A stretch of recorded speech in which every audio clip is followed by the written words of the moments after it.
ఇటీవల కాలంలో విజయవాడలో నిర్మించినటువంటి సామాజిక చిహ్నంగా దళితులు సమాజం భావిస్తున్నటువంటి డాక్టర్ బాబాసాహెబ్ అంబేద్కర్ యొక్క విగ్రహ సముదాయంలోకి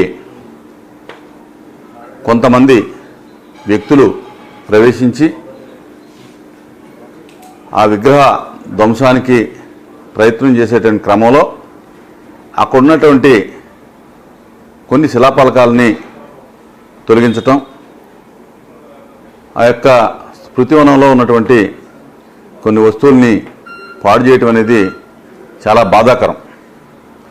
ఎందుచేతనంటే ఆ యొక్క విగ్రహం ఈ రాష్ట్రంలోనే, ఈ దేశంలోనే, ఈ రాష్ట్రానికి ఒక మాన్యుమెంట్గా ఉన్నటువంటి ఆ యొక్క విగ్రహాన్ని పాడు చేయాలని ప్రయత్నించడం అనేది చాలా దురదృష్టకరం.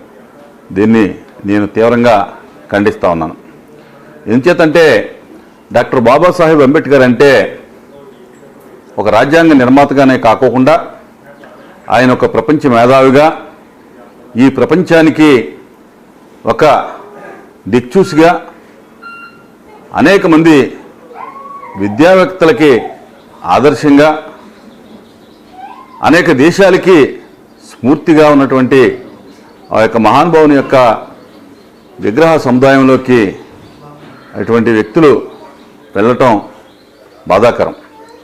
ఇదేమవుతుందంటే ఈ రాష్ట్ర ప్రతిష్టని దెబ్బతీసే విధంగా ఈ యొక్క విషయం ఉంటుందని చెప్పి నేను తెలియజేసుకుంటా ఉన్నాను.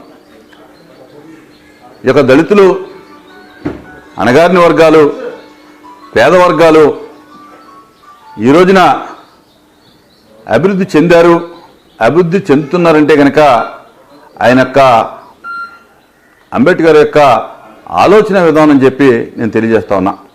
అదే రకంగా భారతదేశం ఈ రోజున ప్రపంచ దేశాల్లో అగ్రస్థానంలో ఉందంటే కనుక భారత రాజ్యాంగమే దానికి ముఖ్య కారణం అని చెప్పి కూడా నేను తెలియజేసుకుంటా ఉన్నా.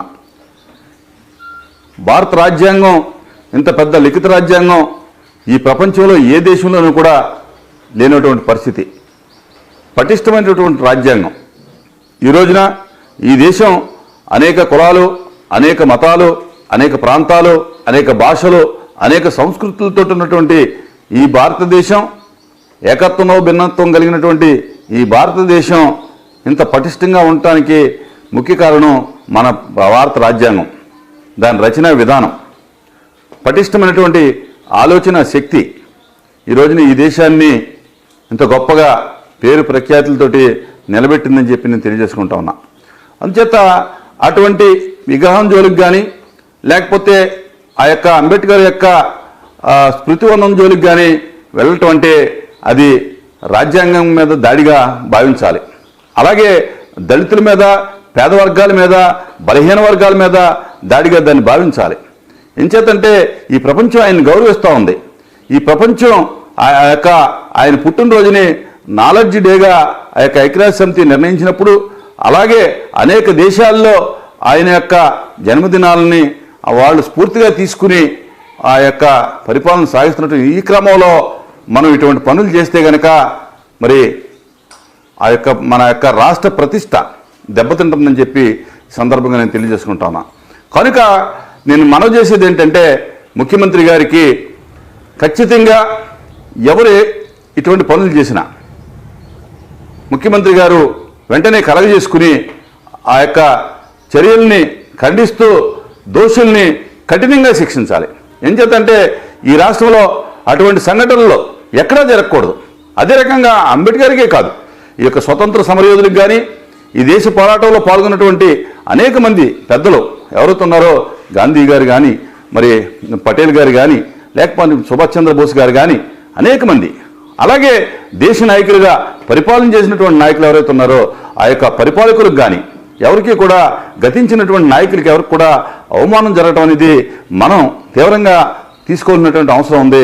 కనుక ముఖ్యమంత్రి గారికి నేను మరొకసారి ఇటువంటి చర్యల మీద ఇమీడియట్గా ఆయన చర్యలు తీసుకుని ఇటువంటి సంఘటనలు పునరావృతం అవ్వకుండా ఈ యొక్క ఎవరైతే దళితులు, అణగారిన వర్గాలు, పేద వర్గాలు మనోవేదనకు గురవుతాయో వారు భరోసా కల్పించవలసిందిగా ఈ యొక్క రాష్ట్రం ప్రజాస్వామ్యయుతంగా ఉండేటట్టుగా చూడవలసిందిగా ముఖ్యమంత్రి గారికి ఈ సందర్భంగా మనవి చేస్తాను.